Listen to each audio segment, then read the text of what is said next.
경배에 살펴볼 하나님의 말씀은 출애굽기 33장입니다.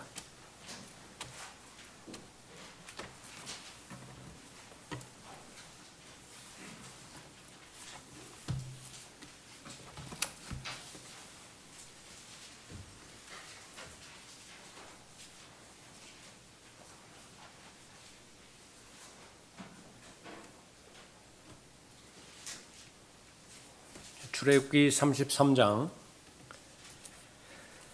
모세가 하나님의 율법을 막 바로 받은 직후입니다. 하나님의 계시를 받기 위해서 40일 밤낮을 산 위에 머물러 있었죠. 그 사이에 산 밑에 있던 백성들은 금송아지를 만들어서 자신들의 신으로 삼고 우상 숭배의 심각한 죄들을 저질렀습니다.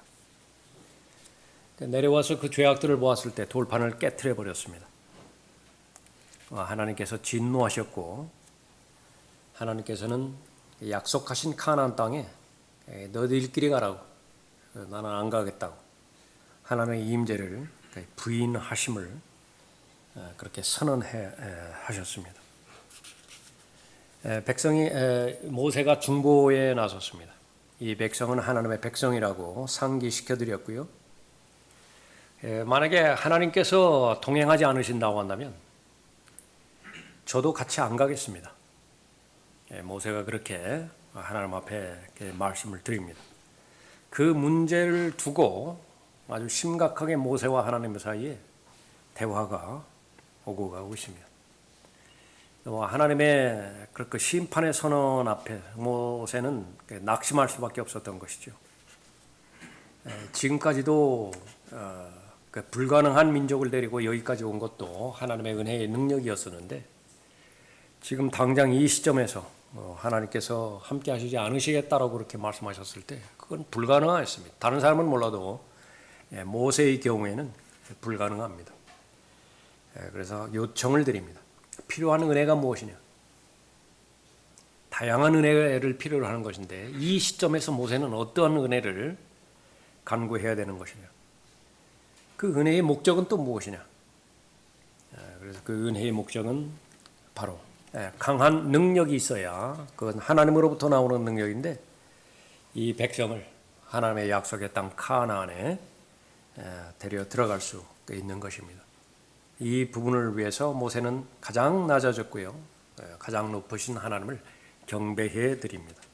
그러니까 모두가 다 하나님의 은혜로부터 시작된 것입니다. 오늘 설교의 제목은 은혜 안에 머물러야 되는 이유입니다. 그 정답은 무엇입니까? 은혜 안에 머물러 있을 때 강해지기 때문에 그런 것입니다. 모세의 고백이기도 하고요. 여러분 모두의 고백이기도 합니다. 그런 배경입니다. 12절 보십시오. 모세가 주께 말씀드리기를 보소서, 주께서 내게 이 백성을 데리고 가라고 말씀하시면서 주께서는 나와 함께 보낼 자를 내게 알려주지 아니하셨나이다. 주께서 전에 말씀하시기를 나는 너를 지명하여 알며 또한 너는 내 목전에서 은혜를 입었느니라 하셨나이다. 그러므로 이제 내가 주께 간구하오니 내가 주의 목전에서 은혜를 입었으면 이제 주의 길을 내게 보이시어 나로 주를 알게 하시고 내가 주의 목전에서 은혜를 입게 하소서. 이 민족을 주의 백성으로 생각하소서 하니 주께서 말씀하시기를 나의 임재가 너와 함께 가며 내가 너에게 쉼을 주리라 하시니라. 모세가 주께 말씀드리기를 만일 주의 임재가 나와 함께 가지 않으면 우리를 여기에서 올려보내지 마소서. 나와 주의 백성이 주의 목전에서 은혜를 입은 것을 무엇으로 알리까? 주께서 우리와 함께 가시는 것이 아니니까 그것으로 우리 즉 나와 주의 백성이 지면에 있는 모든 백성들로부터 구별되나이다 하니 주께서 모세에게 말씀하시기를 내가 말한 이 일도 내가 행하리니 이는 내가 내 목전에서 은혜를 입었고 내가 지명하여 너를 알미니라 하시니라. 모세가 말하기를 내가 주께 간구하오니 주의 영광을 내게 보여주소서 하니 주께서 말씀하시기를 내가 나의 모든 선함을 내 앞에 지나가게 할 것이며 내가 내 앞에 주의 이름을 선포하리라. 나는 은혜를 베풀 자에게 은혜를 베풀고 자비를 보일 자에게 자비를 보이리라 하시니라. 또 주께서 말씀하시기를 네가 내 얼굴을 볼 수 없으니 이는 나를 보고서 살 자가 아무도 없음이니라 하시고, 주께서 말씀하시기를 보라 내 옆에 한 곳이 있으니 너는 한 바위 위에 설지니라. 내 영광이 지날 동안 내가 너를 그 바위 틈에 넣어서 내가 지날 동안 내 손으로 너를 덮으리니 내 손을 거두면 내가 내 뒷부분을 볼 것이나 내 얼굴은 보지 못하리라 하시니라. 네, 기도하겠습니다. 거룩하신 아버지 하나님, 오후에도 주님의 거룩하신 이름으로 모일 수 있도록 기회 허락해 주시니 감사드립니다. 베풀어 주신 은혜에 감사를 드리는 귀한 이 하나님의 자녀들이 오후에도 귀한 모임을 통하여 한 마음이 되어 한 생각과 한 영 안에서 영으로 계시고 살아계신 하나님 앞에 참된 경배를 드리고 있습니다. 하나님 보시기에 보석과 같은 이 한 사람 한 사람 품에 품어주시고 주님의 장중에 품어주시고 눈동자처럼 지켜보호해 주시는 가운데 주님께 들림받아 올라갈 그때까지 맡겨주신 하나님의 일을 잘 감당하며 마땅히 걸어가야 될, 완주해야 될 그 경주를 온전히 완주할 수 있도록 은혜 베풀어 주시기를 간구드립니다. 이제 준비된 마음으로 하나님의 말씀 경청하고자 할 때 들을 수 있는 귀를 허락해 주시고 선포되는 말씀이 각 사람의 구체적인 상황에 그대로 잘 적용되게 해 주셔서 말씀으로 인한 열매 맺을 수 있도록 인도해 주십시오. 각 사람의 상황과 여건을 주님께서 잘 알고 계십니다. 또 최상으로 주님께서 만나주실 때 어떠한 악의 세력도 공격하지 못하고 방해하지 못하도록 보호해 주시길 원합니다. 변함없이 이 시간을 통해서 하나님께서 기뻐해 주시고 하나님께서 영광 받아 주십시오. 주 예수 그리스도의 이름으로 기도드렸습니다. 아멘. 세상에서 강한 사람의 기준, 그것은 모르는 사람이 없습니다. 좋은 스펙을 지녀야 되고요. 세상에서 인정하는 능력을 소유해야 됩니다. 끝까지 잘 살아남아야 되고 다른 사람보다 높이 올라서야 되는 것입니다. 하나님 보시기에 강한 사람은 어떤 사람이냐? 하나님의 은혜가 넘치는 사람입니다. 하나님께서는 전지하시고 전능하신 하나님이신데 능력 있는 하나님이시죠. 다른 어떤 것보다도 하나님의 능력과 밀착된 사람을 이길 수 있는 존재는 없습니다. 그런 대상은 없습니다. 우리가 그렇게 종이 한 장, 종이 한 장이죠. 무슨 힘이 있어요? 그냥 위에서 별 힘도 주지 않으면 두 조각 나는 것이지만은요. 이것이 이 철판 위에 붙어 있다라고 한다면 이것을 찢을 수 있는 사람은 누가 있겠습니까? 철판과 붙어 있는 한 그건 불가능한 것입니다. 그것이 바로 하나님과의 밀착된 교제이고요. 하나님과의 연합이며 또 그렇게 매 순간순간 하나님의 영 안에서 밀착되어야 될 이유인데 이것을 하나님의 은혜가 가능하게 합니다. 하나님 보시기에 가장 강한 사람의 기준, 그건 언제 어디서든지 하나님의 은혜 가운데 머물러 있는 사람입니다. 그러니까 누가 하나님의 은혜 가운데 머물러 있는 것이냐? 하나면 됩니다. 그래서 하나님 보시기에 겸손한 사람이라고 말씀하십니다. 하나님 앞에 겸손한 사람이라고 하는 것은 하나님의 권위를 인정하는 사람이에요. 창조주 하나님의 권위를 인정하는 것은 물론이고 독생자로 오신 아들 하나님의 권위를 인정하는 것이지요. 그것이 의미가 있기 위해서는 기록으로 여러분의 손에 전달해 주신 보존된 성경, 한글 킹제임스 성경에 대한 권위를 똑같은 하나님의 권위로 인정하는 사람입니다. 그렇게 된다라고 한다면 하나님의 은혜 가운데 잘 머물러 있는 사람입니다. 이 지상에 사는 동안에 하나님께서 요구하시는 것은 강한 사람이 되라라고 말씀하는 것입니다. 왜 그렇습니까?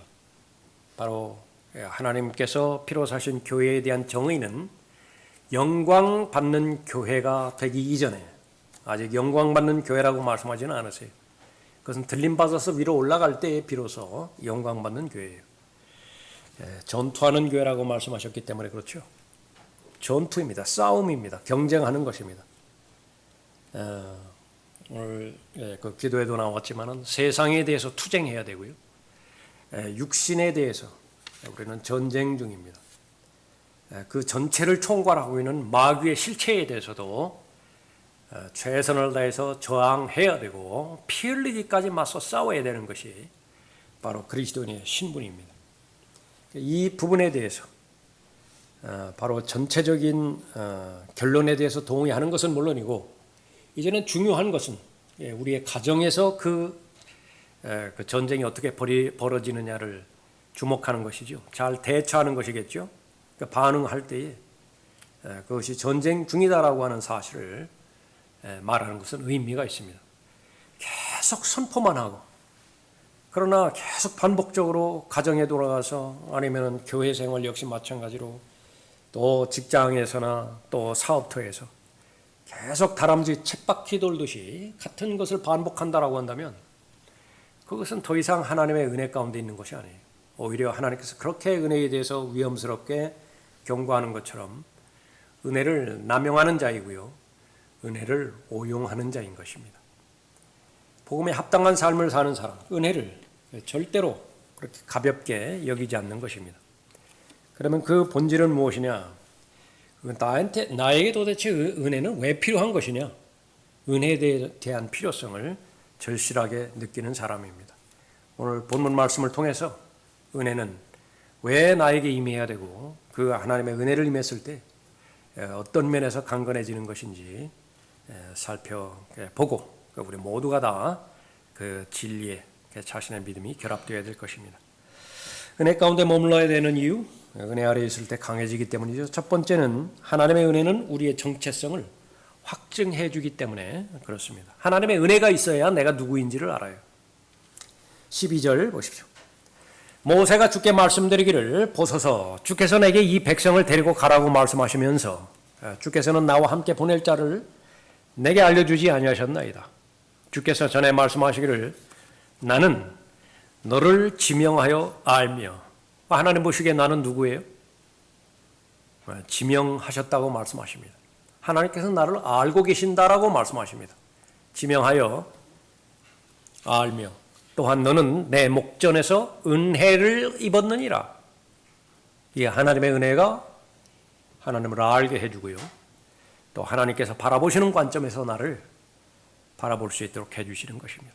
그러므로 이제 내가 주께 간구하오니 내가 주의 목전에서 은혜를 입었으면 이제 주의 길을 내게 보이시오. 구체적으로 말씀하십니다. 주의 길, 하나님의 뜻, 하나님의 방법 보여주십시오. 나로 주를 알게 하시고 내가 주의 목전에서 은혜를 입게 하소서.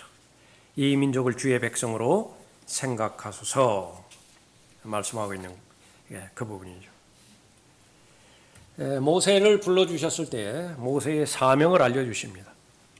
10절 보십시오. 33장 10절에 모든 백성은 그 구름 기둥이 성막문에 선 것을 보고 모든 백성이 일어나 각기 자기의 장막문에 서서 경배하더라. 다른 민족과 구별시킨 것은 바로 가나안으로 인도되어지는 하나님께서 선택하신 백성이라고 하는 사실이죠. 모세는 모세대로 하나님의 사명을 받았고요. 백성은 백성대로 하나님의 사명을 받았습니다. 그러나 일이 진행되어지는 가운데 하나님께서 부르셨다라고 하는 그 하나님의 부르심에 대해서 얼마나 많은 의심을 품었습니까? 얼마나 잦은 경우에 백성은 모세의 명령에 불순종했습니까? 그럼에도 불구하고 모세는 하나님께서 불러주셨다라고 하는 그 사명 가운데서 늘 하나님에 대해서 경배를 드렸죠. 모세는 얼마든지 낙심할 만한 그런 환경에 처해 있었습니다. 그때마다 모세의 기분이 어떤 것이었는지 내가 성경 속으로 들어가 보면 아는 거죠. 여러분 가운데서 사람과의 관계가 어느 정도 형성이 되다가 별것 아닌 일에 바로 척을 그렇게 지게 된 경우에 그 마음이 상하죠. 그것이 사람의 성정이에요. 하물며 전체 수백만 명을 인도하는 지도자의 위치에서 그 지도력의 의심을 받는다. 그 지도력이 공격을 받는다. 그것은 보통 일이 아니겠죠. 그러나 그때마다 하나님의 인도하심을 받았던 것입니다. 그래서 하나님께서도 그 부분을 하나님의 능력이라 말씀하십니다. 네가 내 목전에서 은혜를 입은 것이다. 내가 너를 지명하여 너를 알았다라고 말씀하십니다. 그래서 하나님의 은혜가 내가 누구인지를 잘 알게 해주시는 것입니다. 하나님을 대적하는 것이 정말 하나님을 섬기는 것이라고 적지 않은 시간, 그 시간을 낭비했던 사람이 바로 구원받기 전에 바울이었죠. 스테판을 죽이기까지 했고요. 수많은 성경대로 믿는 가정을 파괴시켜 버렸습니다. 그러다가 하나님의 은혜로 구원을 받게 되었습니다. 구원받고 난 다음에 거기서 그치는 것이 아니라 또 하나님께서 바울을 하나님의 도구로 사용해 주셨죠. 그에 대한 고백입니다. 그러나 하나님의 은혜로 지금의 내가 되었고 또 내게 주신 그분의 은혜가 헛되지 아니하여 그들 모두보다 내가 더 많이 수고하였으나 그것은 내가 아니요 나와 함께 하신 하나님의 은혜로. 다른 사람들도 주님을 위해서 많이 수고했지만은 그런 다른 사람들의 수고보다 바울 자신은 더 많이 수고했다라고 스스로 고백하는 것입니다. 그 힘은 어디에서 왔을까요? 그것은 바로 하나님의 은혜를 통해서 자신이 누구인지를 알았어요. 자신은 누구였죠? 스스로 고백하기를 마지막에 달을 채우지 못하고 태어난 자 같은 자기라고 말합니다. 칠삭동이 팔삭동이 얼마나 온전하지 못하겠어요. 보잘것없겠어요. 사도들 중에서 제일 마지막이라고 고백하죠. 나중에는 죄인들 가운데서 우두머리라. 그것이 자신의 신분이었어요. 그런데 왜 그렇게 하나님께서 구원해 주셨고 하나님의 사도로 불러주셨느냐. 이해가 안 돼요. 그래서 하나님의 은혜로 그냥 결론 지어버리는 것입니다. 자, 여러분에게 물어봅니다. 여러분은 왜 하나님께서 여러분에게 은혜를 베풀어 주셔서 또 구원받게 해주셨죠? 그러니까 여러분들이 설명합니다. 내가 하나님 앞에 죄인인 것을 내가 인정하고 예수 그리스도를 내 개인의 구주로 마음으로 믿고 영접하였기 때문에 하나님께서 나를 구원해 주셨습니다. 예, 옳습니다. 여러분은 올바른 신앙 간증과 신앙 고백을 하는 거예요.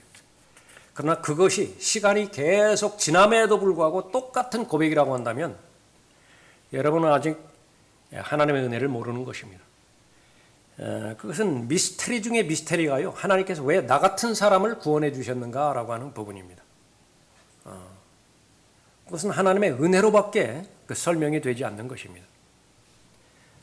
수많은 능력 있는 사람들 가운데서 왜 하나님께서 나를 도구로 사용해 주셔서 또 하나님을 기쁘시게 해드리고 하나님을 영화롭게 해드리는 일에 나를 넣어주셨는가. 어렵게 생각할 것 없습니다. 여러분이 있어야 되는 자리에 여러분이 앉아 계시면 여러분은 그 역할을 하는 것입니다. 대표적으로 오늘과 같은 그 자리에 여러분이 마땅히 앉아 있어야 되는 또 발견돼야 되는 그 자리에 발견이 된다라고 한다면 하나님의 은혜 가운데서 하나님을 영화롭게 해드리는 것입니다. 하나님의 은혜로 지금의 내가 되었습니다. 하나님의 은혜가 있어야 나의 정체성을 확인할 수 있는 것이죠. 오전 성경 공부 시간을 통해서 여러 시간 동안 그러니까 내가 누구인가 그것을 계속 확인하는 것이죠. 내가 그리스도를 대신한 대사라고 말씀하셨는데 나는 거기에 동의하는가? 나를 예수 그리스도께서 불러주신 예수 그리스도의 훌륭한 군사라고 성경에서는 나를 그렇게 지명해 주셨는데 나는 거기에 동의하고 확신하는 것인가? 그렇다고 한다면 훌륭한 군사로서의 마땅한 삶을 하루하루 잘 살아가고 있는 것인가? 또 하나님께서는 우리에 대해서 하나님의 신비를 맡은 청지기들이라고 말씀하셨죠. 청지기에 맡긴 역할이 뭐예요? 필요로 한 사람들에게 나눠주라는 것이죠. 곡식이 필요하면 곡식 나눠주고 옷이 필요하면 옷 나눠주듯이요. 하나님의 말씀을 나에게 맡겨주셨는데 그 누군가에게 맡겨주라는 것입니다.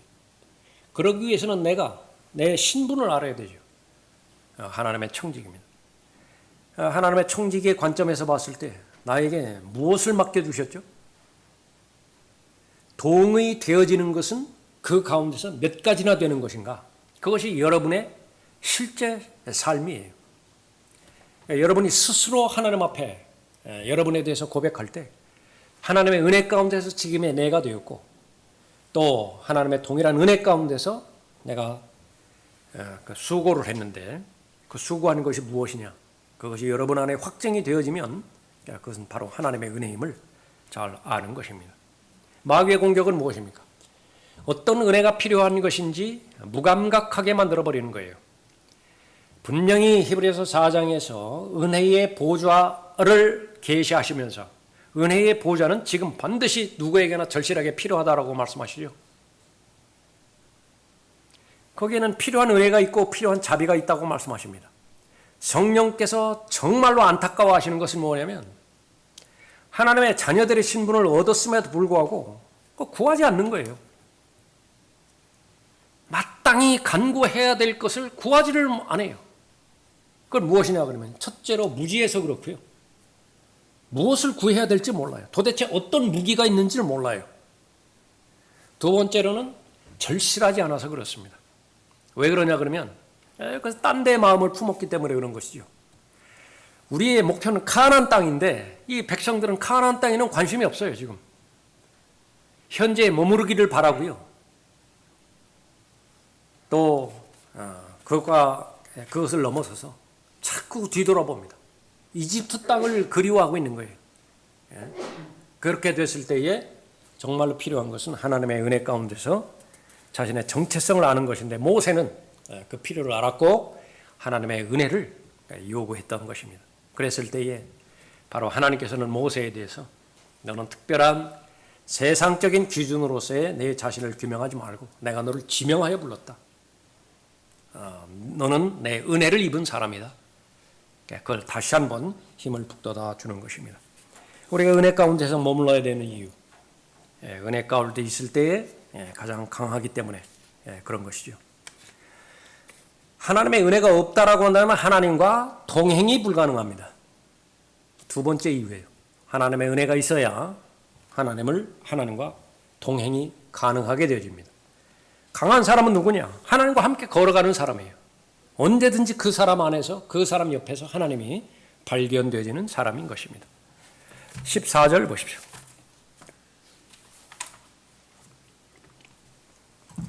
주께서 말씀하시기를 나의 임재가 너와 함께 가며 늘 하나님께서 함께 하시는 것이죠. 주의 천사의 형체를 통해서도 함께 하시든지 말씀을 통해서 함께 하든지 아니면 특별하게 나타나시든지 나의 임재가 너와 함께 가며 내가 너에게 쉼을 주리라 하시니라. 모세가 주께 말씀드리기를 만일 주의 임재가 나와 함께 가지 않으면 우리를 여기에서 올려보내지 마소서. 하나님도 꼼짝 못하게 만드는 그 고백이란 말이죠. 주님께서 우리와 함께 하지 않는다면 그 어떤 행함도 의미가 없습니다. 여기서 멈춰 주십시오. 나와 주의 백성이 주의 목전에서 은혜를 입은 것을 무엇으로 알리까? 정말로 현명한 간청이에요. 지혜로운 간청입니다. 여기까지 보여주세요. 저에게는 확신이 필요합니다. 이론상으로 하나님과 동의하고 하나님께서 나와 함께 하신다는 사실을 모르는 사람은 없습니다. 그러나 그건 다른 사람 이야기고 지금 현재 나의 입장에서는 확신이 필요합니다. 이 양털에 물을 부어주시든지요. 아니면 흠뻑 젖은 이 양털을 다시 바싹 마르게 해주시든지 나에게 뭐 어떤 형태로든지 좀 해서 나에게 확신을 주십시오. 그 간절함을 하나님 앞에 토로하는 것이죠. 주께서 우리와 함께 가시는 것이 아니니까 그것을 우리 즉 나와 주의 백성이 지면에 있는 모든 백성들로부터 구별되나이다 하니 주께서 모세에게 말씀하시기를 내가 말한 이 일도 내가 행하리니 지금 주의 임재와 더불어서 가는 문제에 대해서 내가 들어주겠다. 행해주겠다. 이는 내가 내 목전에서 은혜를 입었고 어떤 은혜죠? 동행의 은혜예요. 주님과 함께 걸어가야 됩니다. 목전에 은혜를 입었고 내가 지명하여 너를 알미니라. 또 한 번 다시 한번 반복해 주는 것입니다. 내가 누구인 것이냐? 너는 내 사람이다. 나와 함께한 사람이라 말하고 있습니다. 넘어지지 않고 승리할 수 있는 비결, 그것은 바로 하나님께서 함께 하신다라고 하는 사실을 알고 확신하는 것입니다. 감당할 수 없는 두려움이 있습니까? 주의 임재가 그것을 해결합니다. 어느 날 일어나면 하나님이 존재하시는 것인가? 이에 대한 회의까지도 일어나는 일이 있습니까? 주님과의 동행이 그것을 극복하게 하는 것입니다.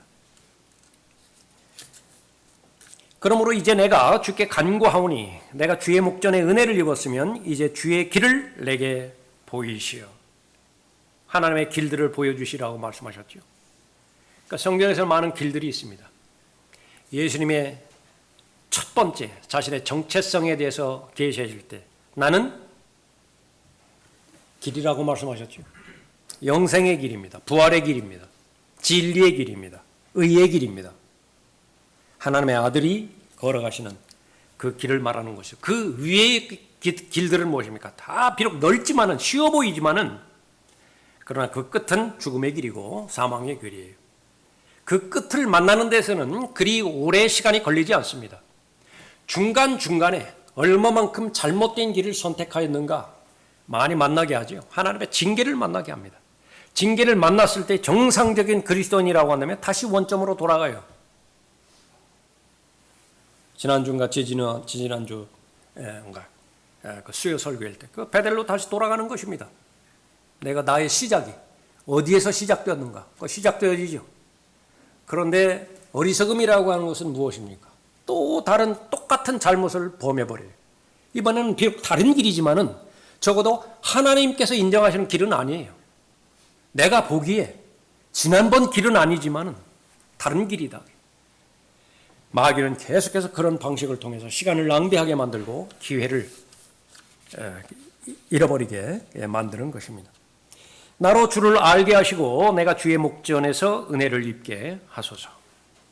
하나님의 인격을 더욱더 잘 알아가는 가운데 하나님께서 모세를 아시는 것만큼이나 역시 마찬가지로 모세도 하나님을 잘 알아가게 그렇게 하는 것이죠. 그래서 이 모세가 하나님 앞에 간구했던 것은 하나님과 모세와의 교제, 그것이 얼마나 위대한 것이었던 것인가, 그것을 잘 알게 하는 것입니다. 이 하나님께서 모세에게 가깝게 계시해 주시는 그런 그 부분들은 아브라함을 친구로 그렇게 대해 주셨듯이 이 모세에 대해서도 그렇게 가깝게 아주 긴밀하게 잘 대해 주셨던 것입니다.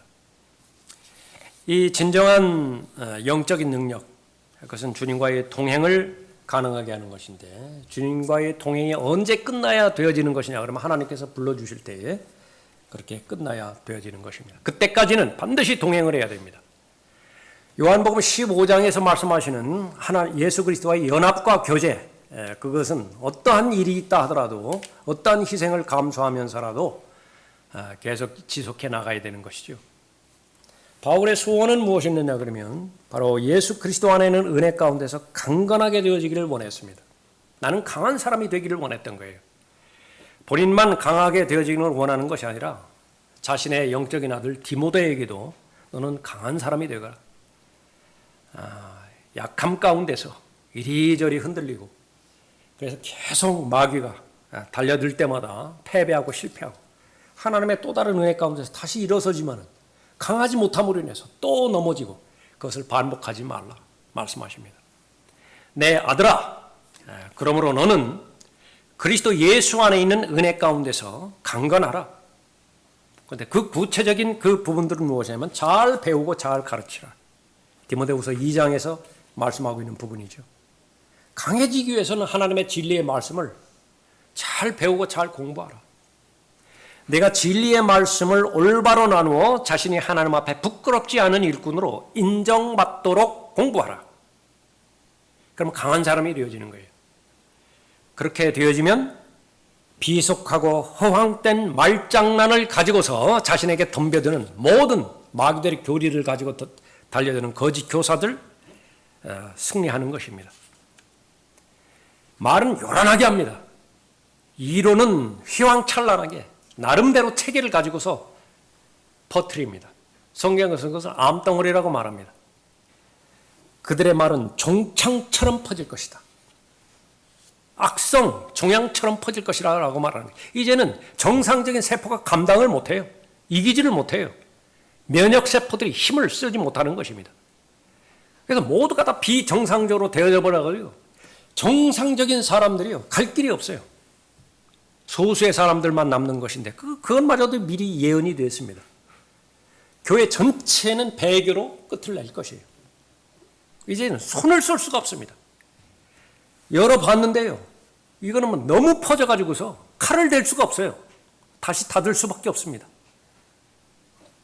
방책은 무엇입니까? 그냥 현상 유지예요. 숨이나 쉬게 만든다.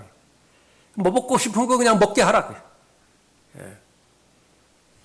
그들의 말은 종창처럼 퍼져나갈 것이며 그들 가운데는 후메네오와 필레토가 있느니라.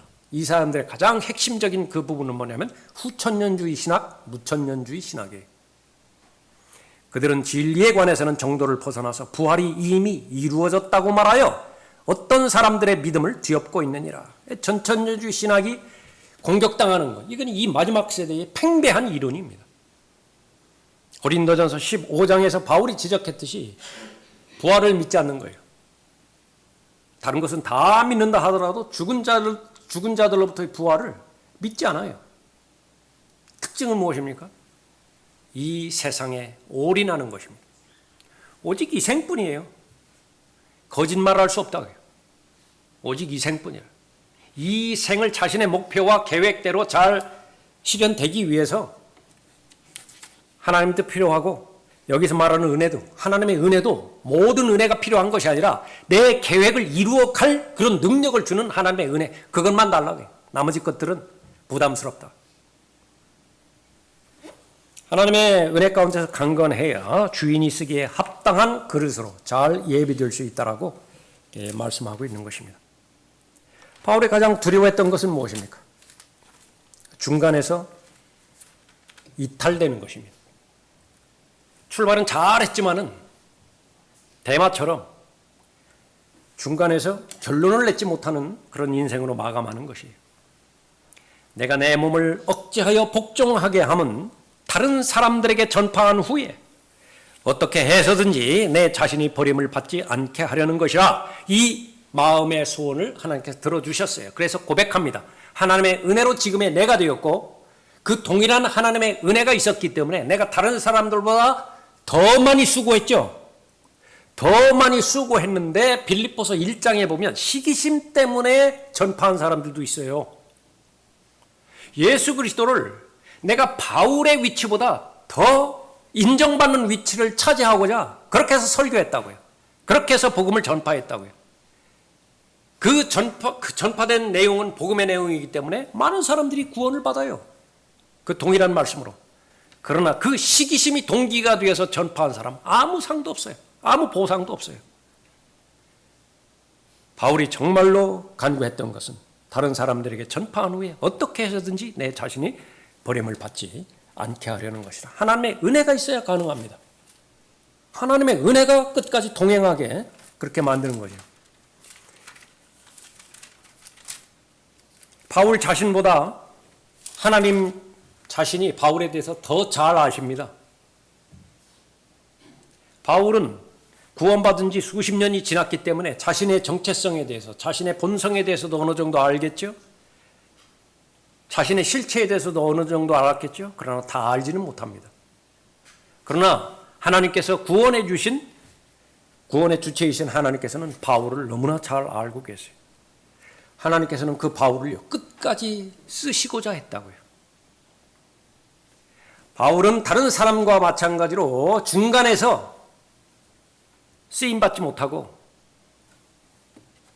하나님의 예비해 주신 길로부터 이탈되지 않기를 바랬던 것입니다. 은혜가 필요합니다.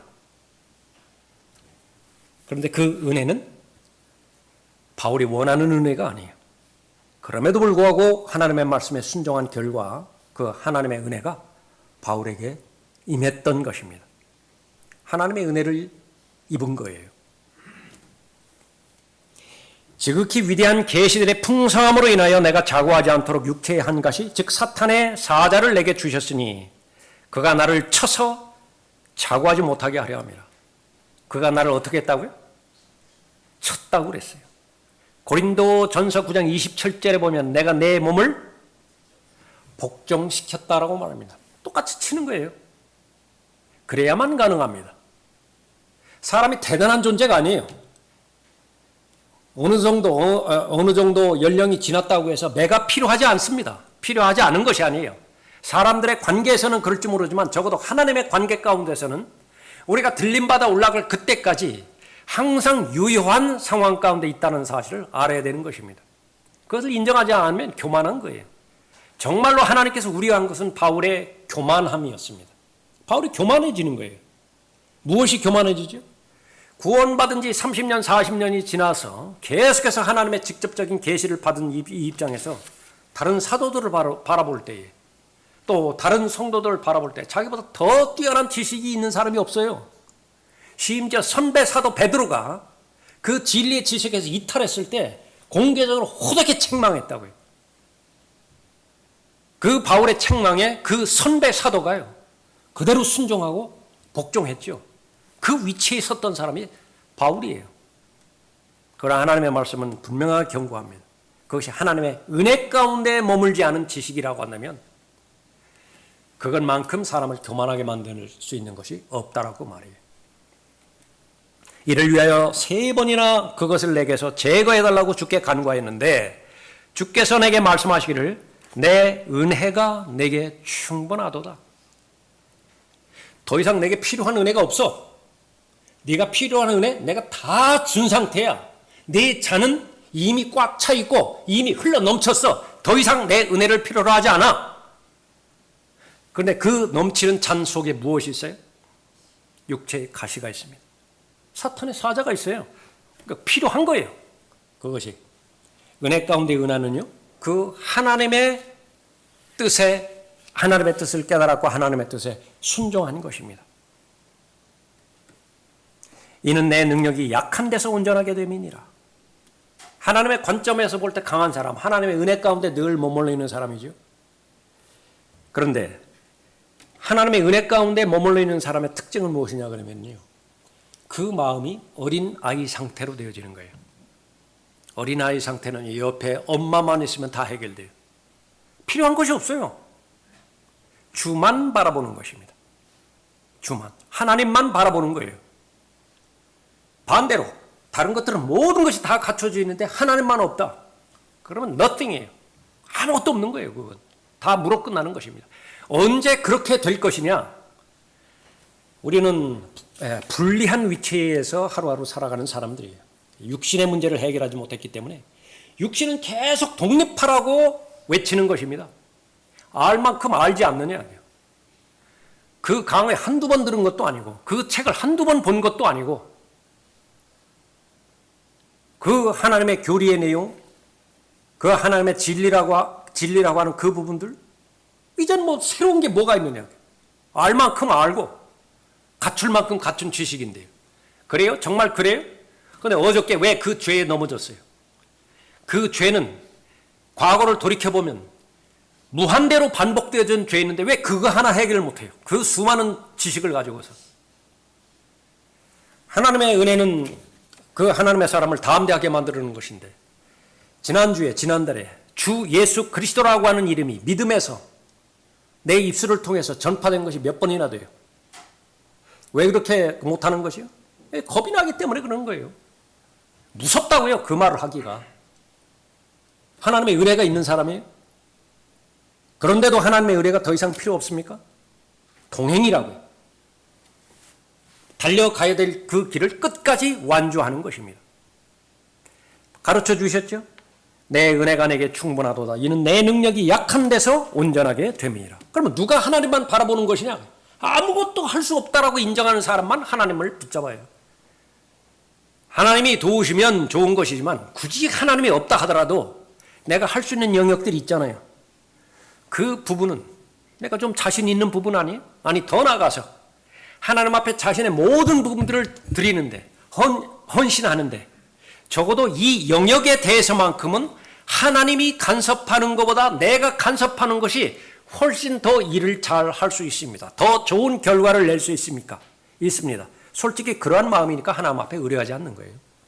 하나님 앞에 맡기지 않는 거예요. 내 자식을 하나님 앞에 안 맡겨요?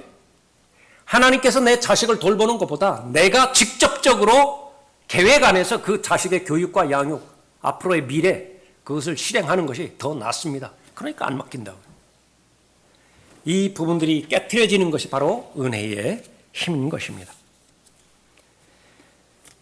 그러므로 내가 오히려 매우 기쁘게 나의 약한 것들을 자랑하리니 이는 그리스도의 능력이 내게 거하게 하려 함이라. 내가 약해 빠졌든지 그 약한 것이 다른 사람에게 드러났든지 상관없어요. 내가 원하는 것은 그리스도의 능력이 나에게서 임하고 그리스도의 능력이 나를 인도해가면 그걸로 된 거예요. 만약에 그것이 가능하다고 하면 나의 약한 것들을 얼마든지 자랑할 것이다. 뭐 자신을 내세워요. 자신이 탁월함을 자랑할 것이 뭐가 있겠습니까? 그것이 바로 진정한 강한 것입니다. 은혜 가운데 머물러야 되는 이유가 뭐예요? 우리는 하나님과 끝까지 동행해야 되죠. 하나님의 은혜가 없으면 불가능한 것입니다. 마지막 세 번째, 은혜 가운데 있을 때 강한 것인데요. 하나님의 영광을 사모하게 해주는 것이 하나님의 은혜이기 때문에 그래요. 18절 보십시오. 주께서 모세가 말하기를 내가 주께 간구하오니 주의 영광을 내게 보여주소서. 최종적인 목적은 무엇이냐면 주의 거룩함. 그것을 내가 보고 싶습니다. 내가 경험하고 체험하고 싶습니다. 내 눈으로 직접 보고 싶습니다. 주께서 말씀하시기를 내가 나의 모든 선함을 내 앞에 지나가게 할 것이며 내가 네 앞에 주의 이름을 선포하리라. 나는 은혜를 베풀 자에게 은혜를 베풀고 자비를 보일 자에게 자비를 보이리라. 누구죠? 경건을 추구하는 모든 사람, 여기에 다 해당되는 것입니다. 하나님의 은혜의 대상이고요. 자비의 대상이에요. 의와 거룩함과 경건함을 추구하는 사람인데 하나님의 은혜를 받지 못하고 은혜를 입지 못하고 자비의 대상이 되지 못하는 사람이 어디 있습니까? 하나님 앞에 진정한 경배자는 바로 이런 사람이죠. 은혜가 가능한 것이. 여러분이 오늘 하나님 앞에 영과 진리로 경배드리는 참된 경배자로 되어졌다고 한다면, 다른 말로 표현한다고 한다면 하나님의 넘치는 은혜를 입은 사람이에요. 하나님의 은혜가 없이 내 영이 하나님의 영을 경배할 수 없습니다. 종교 행위는 할 수 있을지 모르지만, 그래서 하나님의 은혜의 능력이 있을 때에 하나님의 영광을 사모하게 되는 것입니다. 20절에 또 주께서 말씀하시기를 내가 내 얼굴을 볼 수 없으니 이는 나를 보고서 살 자가 아무도 없음이라 하시고, 그러나 모세에게는 예외를 해주셨다. 주께서 말씀하시기를 보라 내 옆에 한 곳이 있으니 너는 한 바위 위에 설지니라. 한 장소를 지정해 주셨는데 특이하게 바위래요. 바위. 그리고 거기에 바위 틈이 나왔습니다. 주께서 말씀하시기를 보라 내 옆에 한 곳이 있으니 너는 한 바위 위에 설지니라. 내 영광이 지날 동안 내가 너를 그 바위 틈에 넣어서 내가 지날 동안 내 손으로 너를 덮으리니 내 손을 거두면 내가 내 뒷부분을 볼 것이나 내 얼굴은 보지 못하리라 하시니라. 여기서 말하는 바위 주 예수 그리스도이십니다. 아주 위대한 계시를 포함하고 있어요. 우리를 예수 그리스도의 바위, 반석 위에 넣어주시는 것입니다. 흔들리지 않는 유일한 곳이에요. 바위 틈에서 하나님을 만나볼 수 있죠. 모든 위험으로부터 철저하게 보호받는 그런 그 장소가 바로 바위 틈입니다.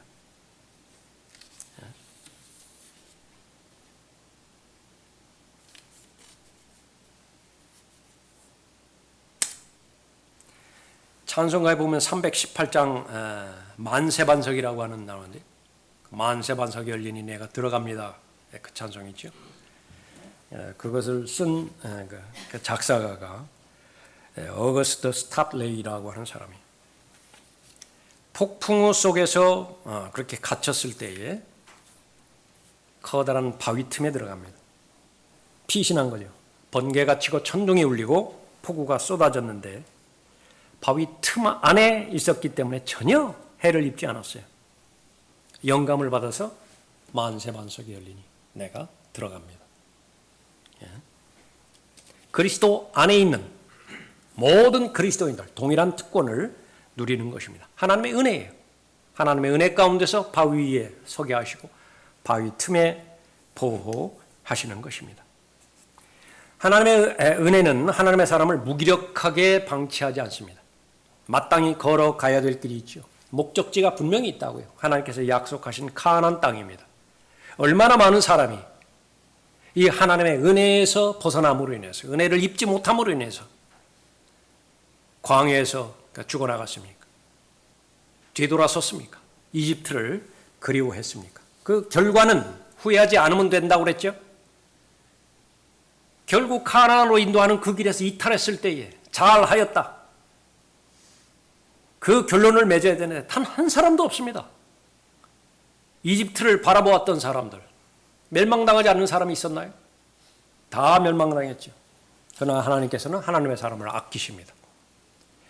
모세는 문제가 일어날 때마다 땅에 바짝 엎드려서 하나님 앞에 간구한 것으로 유명합니다. 그 사람을 하나님께서는 온유한 사람이라 그렇게 성경에 기록하셨습니다. 모세가 간구했던 것은 하나님의 은혜였습니다. 하나님의 은혜가 없다고 한다면 아무리 리더십 교육을 많이 받았다 하더라도, 훈련을 많이 받았다 하더라도 그 무리를 인도하는데 한계가 있습니다. 언제까지 그 세상 교육으로, 세상 능력으로 인도할 거예요? 마지막을 다 알고 계시는 하나님께서 제시하신 그 길 보여주실 것이고 친히 인도하실 것입니다. 변하지 않는 하나님의 은혜의 능력으로 잘 인도해 가실 것이죠. 하나님의 은혜입니다. 강한 성도, 하나님의 은혜 가운데 머무르는 사람이에요. 그래서 더 많은 은혜를 간구하십시오. 더 많은 하나님의 자비를 간구하십시오. 왜냐하면 그 은혜가 여러분의 정체성을 확인해 주실 것이기 때문에 그렇습니다. 내가 지명하였다. 내가 너를 불러냈다. 내 신분이 누구이냐? 하나님의 은혜를 통해서 알게 해주는데요. 자신의 정체성을 확인한 사람만큼 강한 사람이 없어요. 무엇과 비교를 하죠? 다른 사람과 무엇과 자신을 비교해서 울적해하거나 주눅들거나 아니면 더 나아가서 다른 부분에서 교만해지거나 그럴 사람이 누가 있겠어요? 하나님 안에서 강한 사람입니다. 하나님의 은혜는 하나님의 임재 가운데서 하나님과 동행하게 해줄 수 있는 힘이 있습니다. 능력이 있습니다. 정말로 강한 능력은요, 내가 사랑하는 사람과 함께 있는 거예요. 계속 동일한 길을 걸어가는 것입니다. 방랑자가 아니라 순례자로서, 타국인으로서 마땅히 도달해야 되는 목적지에 함께 도달하게 되겠죠? 그 다음에는 이제는 더 이상 그늘이 없습니다. 울음이 없습니다. 울부짖음이나 탄식이 없어요. 하나님께서 예비해 주신 모든 것들은 실현되어지고 누리고 즐기고 향유하는 일만 남아있는 것이죠. 우리의 마음의 소원은 무엇입니까? 하나님의 거룩함을 추구하는 거예요. 하나님의 경건을 추구하는 것이고요. 그것이 바로 경배자라고요. 다른 말이 아니라 하나님 앞에 경배자예요.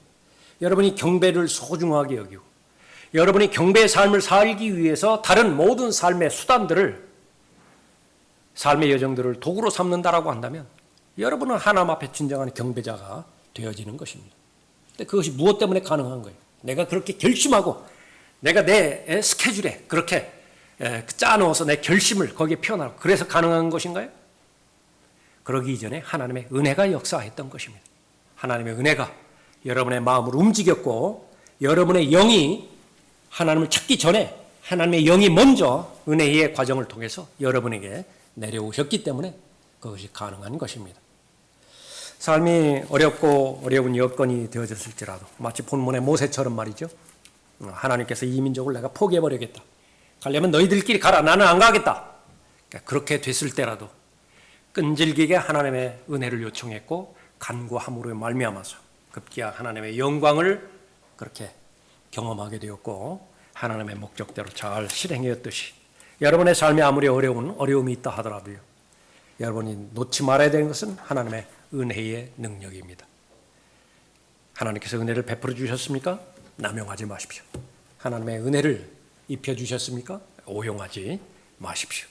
지금까지 하나님의 은혜 가운데서 잘 동행해 왔듯이 얼마 남지 않은 이 지상의 삶 역시 마찬가지로 은혜의 능력으로 잘 마무리 짓고 은혜의 하나님이신 하나님 앞에 나아가서 베풀어 주신 은혜에 대해서 영원 무궁토록 영광 돌리는 여러분이 되십시오. 기도하겠습니다. 은혜로우신 아버지 하나님, 저희들에게 은혜 베풀어 주셔서 구원받게 해주시고 세상과 성별되어질 수 있는 능력까지도 그 하나님의 은혜의 능력을 통해서 저희들에게 허락해 주셨습니다. 믿음의 창시자의 완성자이신 예수 그리스도께서 저희를 데리러 다시 오시는 재림의 산 소망까지도 하나님의 은혜의 능력 가운데서 저희들에게 허락해 주셨습니다. 저희들이 마땅히 해야 되는 복음에 합당한 믿음의 선한 일들, 그것을 행할 수 있는 능력도 동일하게 하나님의 은혜 가운데서 저희들에게 베풀어 주셨습니다.